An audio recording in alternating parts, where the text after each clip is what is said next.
Now that we've seen what creating a meeting and sending meeting invites looks like from the perspective of the sender, let's take another step, and see what it looks like if you're receiving a meeting invite and some of the features that you have access to when you're receiving the invitation, and how you can communicate with the sender to let them know whether you're going to be joining or attending, and even suggesting some other times. Let's jump right into it.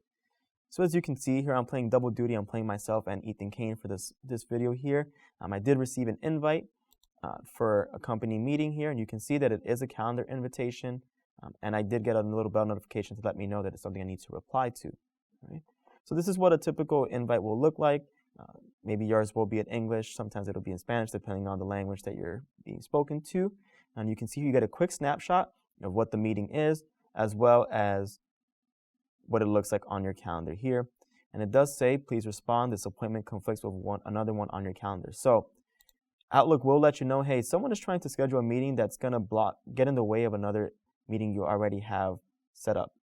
So you can see that invitation both on your inbox, you'll receive a notification that way, but also if you were just sticking with the calendar view, you will also see that you have a tentative meeting invitation here as well. And you'll be able to see that it isn't something you've accepted already because it has the little slanted lines here, and it's a little bit of a lighter blue. And when you hover over it, it will say that this meeting has not been accepted. So I can open it up here as well. So again, two places to navigate. You're going to receive a notification in your inbox. You will also be able to see any invitations pop up on your calendar screen as well. And when I get this invitation, there's a couple different things I can do. I could, as always, I can just accept it, and I can even accept it and send a response and choose what I want to do. I can even choose to send no response, just so that whoever sent the meeting is going to see, okay, I've accepted the meeting. I can mark myself as sensitive. Again, this is getting in the way of my weekly regroup meeting. I'm not sure if I can go.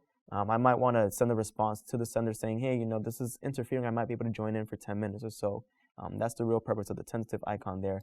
I could flat out decline it and say, hey, not possible, can't make this meeting. Or I can go ahead and propose a new time. Let's talk a little bit about what that looks like. So if I click on this, I can mark myself, I can decline it. Let's say for whatever reason I can't make this meeting, it gets in the way of that other meeting I have already, and that one's been a long time coming, so I'm going to decline it here. And here I have the option to choose a new time. So you can say, that 2:30 block, that 2 to 2:30 isn't good for me. Can we do 11 o'clock in the morning?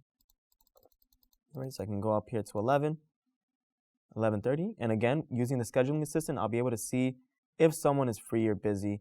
It looks like that's okay. I'm going to propose that new time. And then you can see what it does is it automatically creates a new appointment for me. This time I'm going to be sending it back with the new time proposed, and you'll see that appears right in the subject line. So whoever's part of this meeting is going to see that, and I can go ahead and send them over that invite. So anything that you do, whether it's an accepting, tentative, decline, and/or proposing a new time, you're going to be receiving notifications, and whoever's sending the appointment is also going to be receiving notifications. So there's that constant stream of communication happening. But it's really helpful to know that it isn't just as simple as accepting or declining. You have access to a couple additional features that, again, just helps increase that efficiency in communication between yourself and folks in your organization when you're scheduling meetings and appointments.